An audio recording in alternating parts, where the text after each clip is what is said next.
തീയതി 12/8/25 പ്രഭാതമുരളി ബാബ്ദാദ മധുബൻ. ബാബു പറയുന്നു, മധുരമായ കുട്ടികളെ, നിങ്ങൾക്ക് സേവനത്തിൻ്റെ വളരെയധികം ഉത്സാഹം വരേണ്ടതാണ്. ജ്ഞാനവും യോഗവും ഉണ്ടെങ്കിൽ മറ്റുള്ളവരെയും പഠിപ്പിക്കൂ. സേവനത്തിൻ്റെ അഭിവൃദ്ധി വരുത്തൂ. ചോദ്യം: സർവീസിൽ ഉത്സാഹം വരാത്തതിൻ്റെ കാരണമെന്താണ്? ഏത് വിഘ്നം കാരണമാണ് ഉത്സാഹം വരാത്തത്? ഉത്തരം: ഏറ്റവും വലിയ വിഘ്നമാണ് ക്രിമിനൽ ഐ. ഈ രോഗം സർവീസിൽ ഉത്സാഹിക്കുവാൻ അനുവദിക്കില്ല. ഇത് വളരെ കടുത്ത രോഗമാണ്. അഥവാ ക്രിമിനൽ ഐ ശീതളമായിട്ടില്ല എങ്കിൽ ഗൃഹസ്ഥ വ്യവഹാരത്തിൽ 2 ചക്രങ്ങളും ശരിയായി ചലിക്കുന്നില്ല എങ്കിൽ ഗൃഹസ്ഥയുടെ ഭാരമുണ്ടാകും. പിന്നെ ഭാരരഹിതയായി സർവീസിൽ ഉത്സാഹിക്കുവാൻ സാധിക്കില്ല. ഗീതം: ഉണരൂ സജിനിമാരെ ഉണരൂ. ഓം ശാന്തി. മധുരമധുരമായ കുട്ടികൾ ഈ ഗീതം കേട്ടു. ഇങ്ങനെയുള്ള 2-4 നല്ല ഗീതങ്ങളുണ്ട്. അത് എല്ലാവരുടെയും അടുക്കൽ ഉണ്ടാകേണ്ടതാണ്. അല്ലെങ്കിൽ ടേപ്പിൽ റെക്കോർഡ് ചെയ്യണം. ഇപ്പോൾ ഈ ഗീതം മനുഷ്യരാൽ ഉണ്ടാക്കപ്പെട്ടത് എന്ന് പറയും. ഡ്രാമ അനുസരിച്ച് ടച്ച് ആയതാണ്. അത് പിന്നെ കുട്ടികൾക്ക് ഉപയോഗത്തിൽ വരുന്നു. ഇങ്ങനെയുള്ള ഗീതങ്ങൾ കുട്ടികൾ കേൾക്കുമ്പോൾ ലഹരി കയറുന്നു. കുട്ടികൾക്ക് ലഹരി കയറിയിരിക്കേണ്ടതാണ്. ഇപ്പോൾ നമ്മൾ പുതിയ രാജധാനി സ്ഥാപിച്ചുകൊണ്ടിരിക്കുന്നു. രാവണനിൽ നിന്നും തിരിച്ചെടുത്തുകൊണ്ടിരിക്കുന്നു. ആരെങ്കിലും യുദ്ധം ചെയ്യുമ്പോൾ ചിന്ത വരാറുണ്ടല്ലോ, ഇവരുടെ രാജധാനി മുഴുവൻ പിടിച്ചെടുക്കട്ടെ, ഇവരുടെ ഗ്രാമം നമ്മൾ കൈവശപ്പെടുത്തട്ടെ എന്ന്. ഇപ്പോൾ അവരെല്ലാം പരിധിയുള്ളതിനു വേണ്ടി യുദ്ധം ചെയ്യുന്നു. കുട്ടികളായ നിങ്ങളുടെ യുദ്ധം മായയോടാണ്. അത് ബ്രാഹ്മണരായ നിങ്ങൾക്കല്ലാതെ മറ്റാർക്കും അറിയില്ല. നിങ്ങൾക്കറിയാം, നമുക്ക് ഈ വിശ്വത്തിൻ്റെ മേൽ ഗുപ്ത രീതിയിൽ രാജ്യം സ്ഥാപിക്കേണ്ടതുണ്ട്. അഥവാ ബാബയിൽ നിന്നും സമ്പത്ത് നേടേണ്ടതുണ്ട്. ഇതിനെ വാസ്തവത്തിൽ യുദ്ധമെന്നും പറയില്ല. ഡ്രാമയനുസരിച്ച് നിങ്ങൾ സദോ പ്രധാനത്തിൽ നിന്നും തമോ പ്രധാനമായിരിക്കുന്നു. വീണ്ടും സദോ പ്രധാനമാകണം. നിങ്ങൾ തൻ്റെ ജന്മങ്ങളെ അറിഞ്ഞിരുന്നില്ല.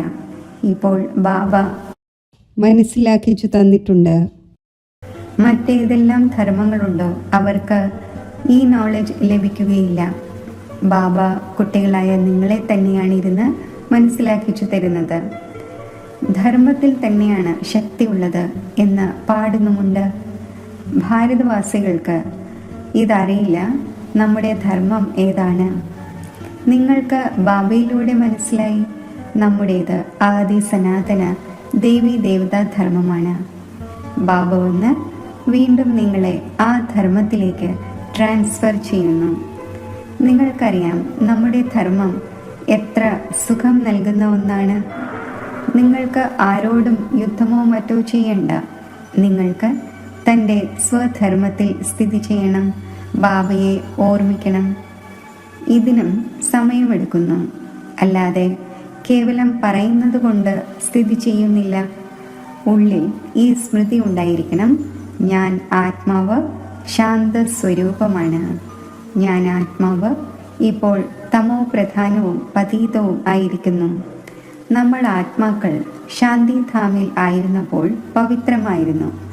പിന്നീട് പാട്ട് അഭിനയിച്ച് തമോ പ്രധാനമായിരിക്കുന്നു. ഇപ്പോൾ വീണ്ടും പവിത്രമായി നമുക്ക് തിരിച്ച് വീട്ടിലേക്ക് പോകണം. ബാബയിൽ നിന്നും സമ്പത്ത് നേടുന്നതിനായി സ്വയം ആത്മാവാണ് എന്ന് നിശ്ചയിച്ച് ബാബയെ ഓർമ്മിക്കണം. നിങ്ങൾക്ക് ലഹരി കയറും. നമ്മൾ ഈശ്വരൻ്റെ സന്താനമാണ്.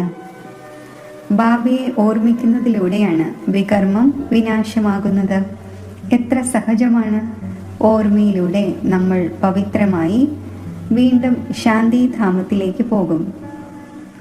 ലോകത്തിലുള്ളവർ ഈ ശാന്തിധാമത്തെയും സുഖധാമത്തെയും അറിയുന്നില്ല. ഈ കാര്യങ്ങൾ ഒരു ശാസ്ത്രങ്ങളിലുമില്ല. ജ്ഞാനസാഗറിൻ്റേത് തന്നെയാണ് ഒരു ഗീത. അതിൽ കേവലം പേര് മാറ്റിയിരിക്കുന്നു. സർവരുടെയും സദ്ഗതി ദാതാവ്, ജ്ഞാനത്തിൻ്റെ സാഗരം എന്നും ആ പരംപിത പരമാത്മാവിനെയാണ് പറയുന്നത്. മറ്റാരെയും ജ്ഞാനവാൻ എന്ന് പറയുവാൻ സാധിക്കില്ല. ആ ഒന്ന് ജ്ഞാനം നൽകുമ്പോൾ നിങ്ങൾ ജ്ഞാനവാൻ ആകുന്നു. ഇപ്പോൾ എല്ലാവരും ഭക്തിവാനാണ്, നിങ്ങളും ആയിരുന്നു. ഇപ്പോൾ വീണ്ടും ജ്ഞാനവാൻ ആയിക്കൊണ്ടിരിക്കുന്നു. നമ്പർ വാർ പുരുഷാർത്ഥമനുസരിച്ച് ജ്ഞാനം ചിലരിലുണ്ട്, ചിലരിൽ ഇല്ല. അപ്പോൾ എന്തു പറയും? ആ കണക്കനുസരിച്ച് ഉയർന്ന പദവി നേടുവാൻ സാധിക്കില്ല. ബാബ സേവനത്തിനു വേണ്ടി എത്ര ഉത്സാഹിക്കുന്നു. ആരെയെങ്കിലും നല്ല രീതിയിൽ മനസ്സിലാക്കിച്ചു കൊടുക്കുന്നതിന് വേണ്ടി കുട്ടികളിൽ ഇപ്പോൾ ആ ശക്തി വന്നിട്ടില്ല. ഇങ്ങനെയെല്ലാമുള്ള യുക്തികൾ രചിക്കണം. കുട്ടികൾ പ്രയത്നിച്ച് കോൺഫറൻസും മറ്റും ചെയ്തുകൊണ്ടിരിക്കുന്നു. ഗോപന്മാരിൽ കുറച്ച് ശക്തിയുണ്ട്. അവർക്ക് ഈ ചിന്തയുണ്ടായിരിക്കുന്നു, യുക്തികൾ കണ്ടെത്തും വിധത്തിലുള്ള സംഘടന ഉണ്ടാകണം. സർവീസ് എങ്ങനെ വൃദ്ധി പ്രാപിക്കും? പ്രയത്നിച്ചുകൊണ്ടിരിക്കുന്നു. പേര് ശക്തി സേന എന്നാണ്, പക്ഷേ വിദ്യാസമ്പന്നരല്ല. പിന്നെ വിദ്യാഭ്യാസം ഇല്ലാത്ത ചിലർ വിദ്യാസമ്പന്നരായവരെ നന്നായി പഠിപ്പിക്കുന്നു.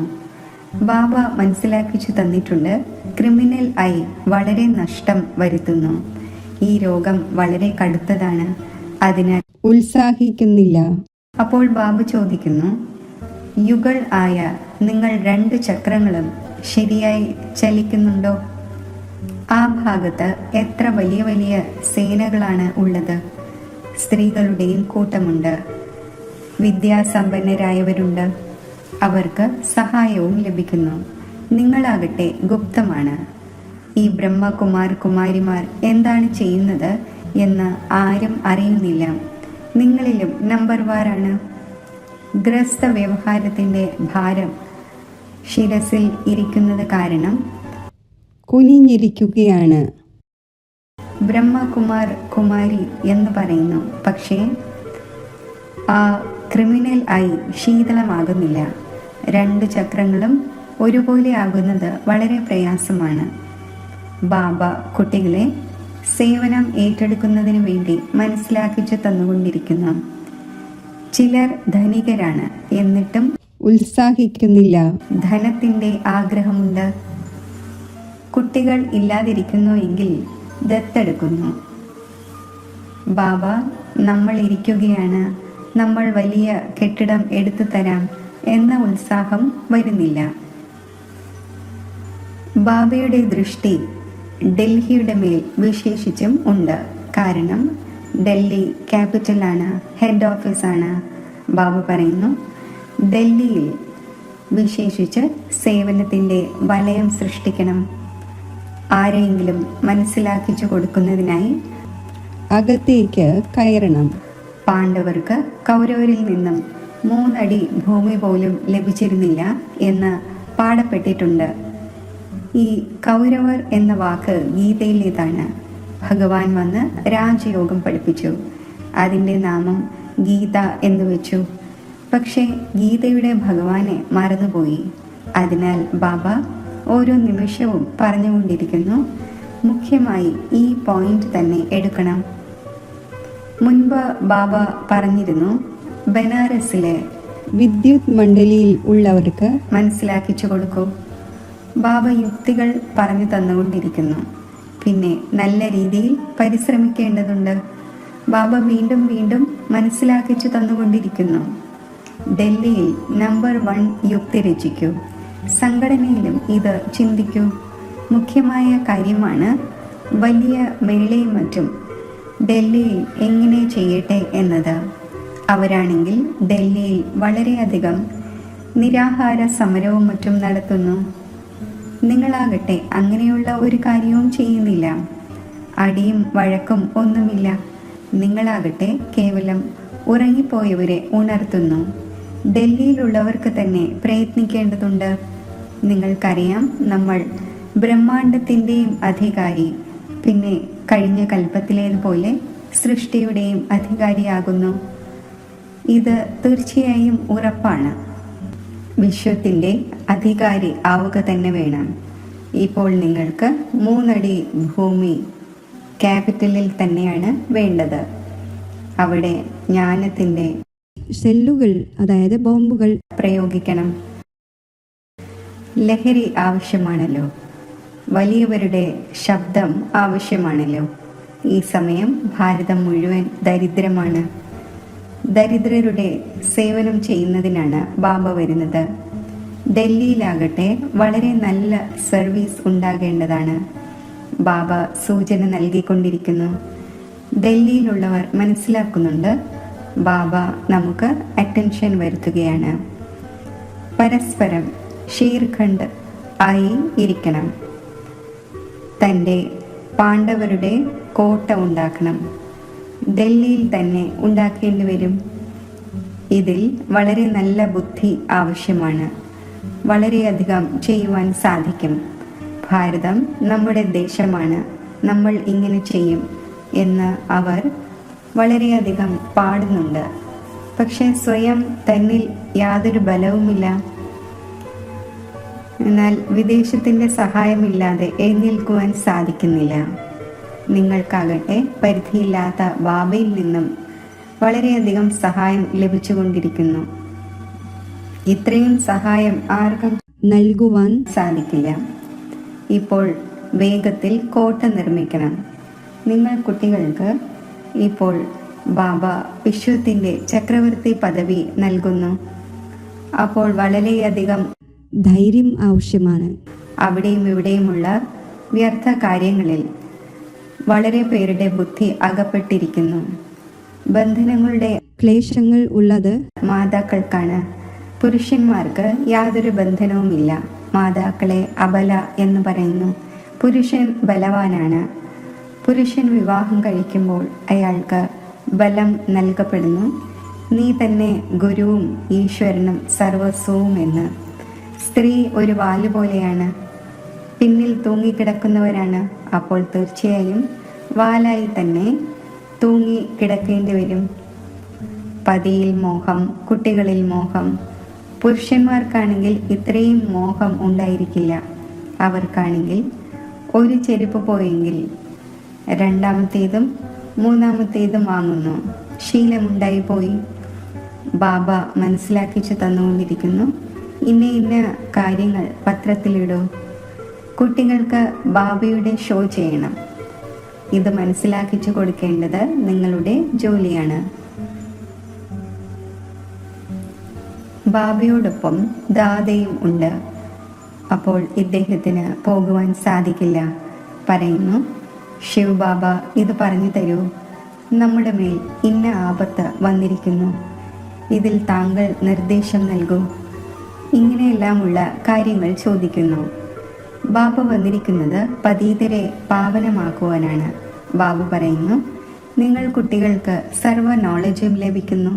പ്രയത്നിച്ച് പരസ്പരം ഒരുമിച്ച് ചേർന്ന് അഭിപ്രായമെടുക്കൂ. നിങ്ങൾ കുട്ടികൾക്ക് ഇപ്പോൾ വിഹംഗ മാർഗത്തിലുള്ള സേവനത്തിൻ്റെ ദൃശ്യ ആവിഷ്കാരം നടത്തണം. മന്ദഗതിയിലുള്ള സർവീസാണ് നടന്നുകൊണ്ടിരിക്കുന്നത്. എന്നാൽ ഇപ്പോൾ വളരെ പേരുടെ മംഗളം ഉണ്ടാകും വിധത്തിലുള്ള ദൃശ്യ ആവിഷ്കാരം നടത്തൂ. ബാബ ഇത് കഴിഞ്ഞ കൽപ്പത്തിലും മനസ്സിലാക്കിച്ചു തന്നിരുന്നു. ഇപ്പോഴും മനസ്സിലാക്കിക്കുന്നു. വളരെ പേരുടെ ബുദ്ധി എവിടേക്കോ കുടുങ്ങിക്കിടക്കുന്നു. ഉന്മേഷമില്ല. ഉടൻ ദേഹാഭിമാനം വരുന്നു. ദേഹാഭിമാനം തന്നെയാണ് സത്യനാശം, അതായത് സർവനാശം വരുത്തിയത്. ഇപ്പോൾ ബാബ സത്യത്തെ ഉയർത്തുന്നതിനായി എത്ര സഹജമായ കാര്യം പറഞ്ഞു തരുന്നു. ബാബയെ ഓർമ്മിക്കൂ, അപ്പോൾ ശക്തി വരട്ടെ. ഇല്ലെങ്കിൽ ശക്തി വരുന്നില്ല. സെന്റർ പരിപാലിക്കുന്നുണ്ട്, പക്ഷേ ലഹരിയില്ല. കാരണം ദേഹാഭിമാനമുണ്ട്. ദേഹി അഭിമാനി ആകുമ്പോൾ ലഹരി കയറും. നമ്മൾ ഏത് ബാബയുടെ കുട്ടികളാണ്? ബാബ പറയുന്നു, എത്രത്തോളം നിങ്ങൾ ദേഹി അഭിമാനിയാകുമോ അത്രയും ബലം വരും. പകുതി കൽപ്പത്തെ ദേഹാഭിമാനത്തിൻ്റെ ലഹരിയുണ്ട്. അതിനാൽ ദേഹി അഭിമാനി ആകുന്നതിൽ വലിയ പ്രയത്നം തോന്നുന്നു. ബാബ ജ്ഞാനത്തിൻ്റെ സാഗരമാണ്. നമ്മളും ജ്ഞാനമെടുത്തിരിക്കുന്നു, വളരെ പേർക്ക് മനസ്സിലാക്കിച്ചു കൊടുക്കുന്നു. ഇങ്ങനെ പോരാ, പക്ഷേ ഓർമ്മയുടെ മൂർച്ചയും ആവശ്യമാണ്. ജ്ഞാനത്തിൻ്റെ വാളുണ്ട്, പിന്നെ ഓർമ്മയുടെ യാത്രയുണ്ട്. രണ്ടും വ്യത്യസ്ത കാര്യങ്ങളാണ്. ജ്ഞാനത്തിൽ ഓർമ്മയുടെ യാത്രയുടെ മൂർച്ച ആവശ്യമാണ്. അതില്ല എങ്കിൽ മരം കൊണ്ടുള്ള വാളായി പോകും. സിഖുകാർ വാളിന് എത്ര മാന്യത കൽപ്പിക്കുന്നു. അവരാകട്ടെ ഹിംസാത്മകരായിരുന്നു, അതുകൊണ്ട് യുദ്ധം ചെയ്തു. വാസ്തവത്തിൽ ഗുരുക്കന്മാർക്ക് യുദ്ധം ചെയ്യുവാൻ സാധിക്കില്ല. ഗുരു അഹിംസകൻ ആകേണ്ടതാണല്ലോ. യുദ്ധത്തിലൂടെ സദ്ഗതി ഉണ്ടാകുന്നില്ല. നിങ്ങളുടേത് യോഗത്തിൻ്റെ കാര്യമാണ്. ഓർമ്മയുടെ ബലമില്ലാതെ ജ്ഞാനത്തിൻ്റെ വാൾ ഉപയോഗത്തിൽ വരില്ല. ക്രിമിനൽ ആയി വളരെ നഷ്ടം വരുത്തുന്ന ഒന്നാണ്. ആത്മാവാണ് കാതുകളിൽ കൂടെ കേൾക്കുന്നത്. ബാബ പറയുന്നു, നിങ്ങൾ ഓർമ്മയിൽ ലഹരി പിടിച്ചിരിക്കൂ, എങ്കിൽ സേവനം വർദ്ധിച്ചുകൊണ്ടിരിക്കും. ഇടയ്ക്കിടയ്ക്ക് പറയുന്നു, ബാബ ബന്ധുക്കൾ കേൾക്കുന്നില്ല. ബാബ പറയുന്നു, ഓർമ്മയുടെ യാത്രയിൽ അപക്വമാണ്. അതിനാൽ ജ്ഞാനത്തിൻ്റെ വാൾ കാര്യം ചെയ്യുന്നില്ല. ഓർമ്മയുടെ പ്രയത്നം ചെയ്യൂ. ഇതാണ് ഗുപ്ത പ്രയത്നം. മുരളി കേൾപ്പിക്കുന്നത് പ്രത്യക്ഷമായതാണ്. ഓർമ്മയിൽ തന്നെയാണ് ഗുപ്ത പ്രയത്നം ഉള്ളത്. അതിലൂടെ ശക്തി ലഭിക്കുന്നു. ജ്ഞാനത്തിലൂടെ ശക്തി ലഭിക്കുന്നില്ല. നിങ്ങൾ പതീതത്തിൽ നിന്നും പാവനമാകുന്നത് ഓർമ്മയുടെ ബലത്തിലൂടെയാണ്. സമ്പാദ്യത്തിൻ്റെ പുരുഷാർത്ഥമാണ് ചെയ്യേണ്ടത്. കുട്ടികൾക്ക് എപ്പോഴാണോ ഓർമ്മ ഏകരസമാകുന്നത്, അവസ്ഥ നല്ലതാകുന്നത്, അപ്പോൾ വളരെയധികം സന്തോഷമുണ്ടായിരിക്കും. ഓർമ്മ ശരിയല്ലെങ്കിൽ ഏതെങ്കിലും കാര്യത്തിൽ ശ്വാസം മുട്ടിക്കൊണ്ടിരിക്കും. അപ്പോൾ സന്തോഷം മാഞ്ഞു പോകും. സ്റ്റുഡൻറ്റിന് ടീച്ചറിൻ്റെ ഓർമ്മ എന്താ വരാതിരിക്കുമോ? ഇവിടെയാണെങ്കിൽ വീട്ടിലിരിക്കുകയാണ്, എല്ലാം ചെയ്തുകൊണ്ടും ടീച്ചറിനെ ഓർമ്മിക്കണം. ഈ ടീച്ചറിലൂടെ വളരെ വളരെ ഉയർന്ന പദവിയാണ് ലഭിക്കുന്നത്. ഗൃഹസ്ഥ വ്യവഹാരത്തിലും ഇരിക്കണം, ടീച്ചറിൻ്റെ ഓർമ്മയുണ്ടായിരിക്കട്ടെ. എങ്കിലും അച്ഛൻ്റെയും ഗുരുവിൻ്റെയും ഓർമ്മ തീർച്ചയായും വരും. എത്ര പ്രകാരത്തിലൂടെ മനസ്സിലാക്കിച്ചു തന്നുകൊണ്ടിരിക്കുന്നു. എന്നാൽ വീട്ടിൽ പിന്നെ ധനസമ്പത്തും കുട്ടികളെയും മറ്റും കാണുമ്പോൾ മറന്നു പോകുന്നു. വളരെയധികം മനസ്സിലാക്കിച്ചു തരുന്നു. നിങ്ങൾക്ക് ആത്മീയ സേവനം ചെയ്യണം. ബാബയുടെ ഓർമ്മ തന്നെയാണ് ഉയർന്നതിലും ഉയർന്ന സേവനം. മനസ്സ വാച കർമ്മണ ബുദ്ധിയിൽ ബാബയുടെ ഓർമ്മയുണ്ടായിരിക്കട്ടെ. മുഖത്തിലൂടെയും ജ്ഞാനത്തിൻ്റെ കാര്യങ്ങൾ കേൾപ്പിക്കൂ. ആരെയും ദുഃഖിപ്പിക്കരുത്. അരുതാത്ത ഒരു കർത്തവ്യവും ചെയ്യരുത്. ആദ്യത്തെ കാര്യമായ അൽഫിനെ മനസ്സിലാക്കുന്നില്ലെങ്കിൽ മറ്റൊന്നും മനസ്സിലാക്കുകയില്ല. ആദ്യം അൽഫിനെ ഉറപ്പിക്കൂ. അതുവരെയും അടുത്തതിലേക്ക് പോകേണ്ടതില്ല. ശിവബാബ രാജയോഗം പഠിപ്പിച്ച് വിശ്വത്തിൻ്റെ അധികാരിയാക്കി മാറ്റുന്നു. ഈ മോശമായ ലോകത്തിൽ മായയുടെ ഷോ വളരെയുണ്ട്. എത്ര ഫാഷൻ ഉണ്ടായിക്കഴിഞ്ഞു. മോശമായ ലോകത്തോട് വെറുപ്പ് വരേണ്ടതാണ്. ഒരു ബാബയെ ഓർമ്മിക്കുന്നതിലൂടെ നിങ്ങളുടെ വികർമ്മം വിനാശമാകും, പവിത്രമായി മാറും. ടൈം വേസ്റ്റ് ചെയ്യരുത്. നല്ല രീതിയിൽ ധാരണ ചെയ്യൂ. മായയാകുന്ന ശത്രു വളരെ പേരുടെ ബുദ്ധിയെ ഇല്ലായ്മ ചെയ്യുന്നു. കമാൻഡർ അശ്രദ്ധ കാണിക്കുന്നുവെങ്കിൽ അവരെ ഡിസ്മിസും ചെയ്യുന്നു. കമാൻഡറിന് സ്വയം ലജ്ജയും വരുന്നു, പിന്നെ റിസൈൻ ചെയ്യുകയും ചെയ്യുന്നു. ഇവിടെയും അങ്ങനെ തന്നെ. നല്ല നല്ല കമാൻഡേഴ്സും ചിലപ്പോൾ വാടിപ്പോകുന്നു. ശരി, മധുരമധുരമായ വളരെ കാലം വേർപിരിഞ്ഞ ശേഷം തിരിച്ചു കിട്ടിയ കുട്ടികൾക്ക് മാതാവും പിതാവുമായ ബാബ് ദാദയുടെ സ്നേഹസ്മരണകൾ. Good morning. ആത്മീയ അച്ഛൻ്റെ ആത്മീയ കുട്ടികൾക്ക് നമസ്തേ. ധാരണയ്ക്കുള്ള മുഖ്യസാരം. ഓർമ്മയുടെ ഗുപ്ത പ്രയത്നം ചെയ്യണം. ഓർമ്മയുടെ ലഹരിയിൽ ഇരിക്കുന്നതിലൂടെ സേവനം സ്വതവേ തന്നെ വർദ്ധിച്ചുകൊണ്ടിരിക്കും. മനസ്സ വാച കർമ്മണ ഓർമ്മയിലിരിക്കാനുള്ള പുരുഷാർത്ഥം ചെയ്യണം. മുഖത്തിലൂടെ ജ്ഞാനത്തിൻ്റെ മാത്രം കാര്യങ്ങൾ കേൾപ്പിക്കണം. ആരെയും ദുഃഖിപ്പിക്കരുത്. യാതൊരു അരുതാത്ത കാര്യവും ചെയ്യരുത്. ദേഹി അഭിമാനി ആകുന്നതിന് പ്രയത്നിക്കണം. വരദാനം: ഇരുമ്പിന് സമാനമായ ആത്മാവിനെ പാരസ് ആക്കുന്ന മാസ്റ്റർ പാരസ്നാഥനായി ഭവിക്കട്ടെ. പാരസ്നാഥനായ ബാബയുടെ കുട്ടികളായ നിങ്ങളേവരും മാസ്റ്റർ പാരസ്നാഥനാണ്. അപ്പോൾ എങ്ങനെയുള്ള ഇരുമ്പിന് സമാനമായ ആത്മാവായിരുന്നാലും താങ്കളുടെ കൂട്ടുകെട്ടിലൂടെ ഇരുമ്പും പവിഴമായി മാറട്ടെ. ഇവർ ഇരുമ്പാണ് എന്നൊരിക്കലും ചിന്തിക്കരുത്. പാരസിൻ്റെ ജോലി തന്നെ ഇരുമ്പിനെ പാരസാക്കുക എന്നതാണ്. ഈ ലക്ഷ്യവും ലക്ഷണവും സദാ സ്മൃതിയിൽ വെച്ച് ഓരോ സങ്കല്പവും ഓരോ കർമ്മവും ചെയ്യണം. അപ്പോൾ ഈ അനുഭവം ഉണ്ടാകും. ആത്മാവായ എൻ്റെ ലൈറ്റിൻ്റെ കിരണങ്ങൾ അനേകം ആത്മാക്കളെ ഗോൾഡനാക്കി മാറ്റുന്നതിൻ്റെ ശക്തി നൽകിക്കൊണ്ടിരിക്കുകയാണ്. സ്ലോഗൻ: ഓരോ കാര്യവും ധൈര്യപൂർവം ചെയ്യൂ. അപ്പോൾ സർവരുടെയും ബഹുമാനം പ്രാപ്തമാകും. അവ്യക്ത സൂചന: സഹജയോഗി ആകണമെങ്കിൽ പരമാത്മാ സ്നേഹത്തിൻ്റെ അനുഭവിയാകൂ. പരമാത്മാ സ്നേഹം ഈ ശ്രേഷ്ഠ ബ്രാഹ്മണ ജന്മത്തിൻ്റെ ആധാരമാണ്. സ്നേഹമുണ്ടെങ്കിൽ ലോകമുണ്ട്, ജീവനുണ്ട് എന്ന് പറയുകയും ചെയ്യുന്നു. സ്നേഹമില്ലെങ്കിൽ നിർജീവമാണ്, ലോകവുമില്ല. സ്നേഹം ലഭിച്ചു എന്നാൽ ലോകം ലഭിച്ചു. ലോകം ഒരു തുള്ളിക്ക് വേണ്ടി ദാഹിക്കുന്നവരാണ്. പ്രഭുവിൻ്റെ സ്നേഹം കുട്ടികളായ നിങ്ങളുടെ പ്രോപ്പർട്ടിയാണ്. ഈ പ്രഭുവിൻ്റെ സ്നേഹത്താൽ പാലിക്കപ്പെടുന്നു. അതായത് ബ്രാഹ്മണ ജീവിതത്തിൽ മുന്നോട്ട് പോയിക്കൊണ്ടിരിക്കുന്നു. അപ്പോൾ സദാ സ്നേഹത്തിൻ്റെ സാഗരത്തിൽ ലവ്ലീൻ ആയിരിക്കൂ. ജ്ഞാനത്തിൻ്റെ മൂന്നാമത്തെ നേത്രത്തിലൂടെ തൻ്റെ ആത്മസ്വരൂപത്തെ ദർശിക്കൂ. മസ്തക സിംഹാസനത്തിൽ നക്ഷത്രം പോലെ തിളങ്ങുന്ന ആത്മജ്യോതിയെ സ്പഷ്ടമായി കാണൂ. ഞാൻ മസ്തക സിംഹാസനത്തിൽ സ്ഥിതി ചെയ്യുന്ന സ്വരാജ്യ അധികാരിയാണ്.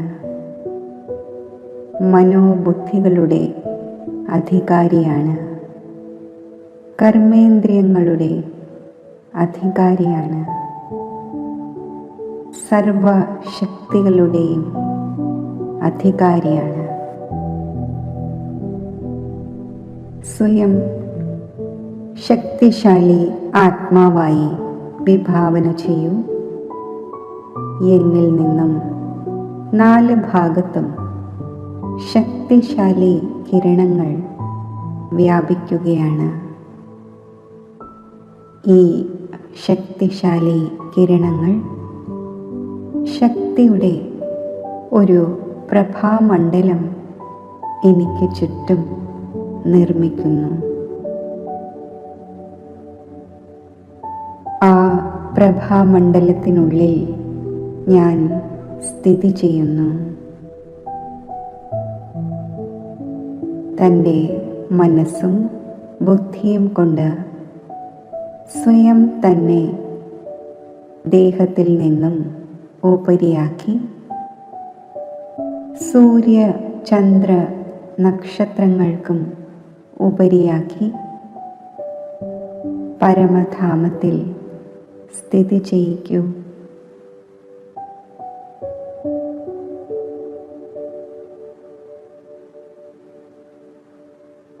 സർവത്ര സ്വർണ്ണ ചുവപ്പ് പ്രകാശം നിറഞ്ഞ ഈ ശാന്തിധാമം എൻ്റെ ഗ്രഹമാണ്.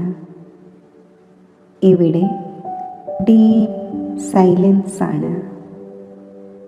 ഈ അതിശാന്തിയുടെ ഗ്രഹത്തിൽ ഞാൻ സമ്പൂർണ്ണ സ്വസ്ഥ അവസ്ഥയിൽ സ്ഥിതി ചെയ്യുന്നു. സമ്പൂർണ്ണ മുക്ത അവസ്ഥയിൽ സ്ഥിതി ചെയ്യുന്നു. ഈ പരമധാമത്തിൽ ബുദ്ധിയാകുന്ന നേത്രം കൊണ്ട് സർവശക്തിവാനായ സൃഷ്ടിയുടെ ബീജരൂപനായ ശിവബാബയുടെ സ്വരൂപത്തെ സ്പഷ്ടമായി കാണും. ശിവബാബയുടെ അനന്ത ശക്തികളുടെ കിരണങ്ങൾ ആത്മാവിൽ പതിക്കുന്നതായി വിഭാവന ചെയ്യൂ. പരമധാമത്തിലെ ഈ മഹാജ്യോതിയിൽ നിന്നും സർവശക്തികളും ഞാൻ ഉൾക്കൊള്ളുകയാണ്. ഞാൻ മാസ്റ്റർ സർവശക്തിവാനായി മാറുന്നു. എന്നിൽ നിന്നും ശക്തിയുടെ പ്രകാശകിരണങ്ങൾ മുഴുവൻ വിശ്വത്തിലും വ്യാപിച്ചുകൊണ്ടേയിരിക്കുന്നു. ഈ സർവശ്രേഷ്ഠ ശക്തിശാലി സ്ഥിതി പ്രാപ്തമാക്കി ഞാൻ മസ്തക സിംഹാസനത്തിലേക്ക് മടങ്ങി വരുന്നു.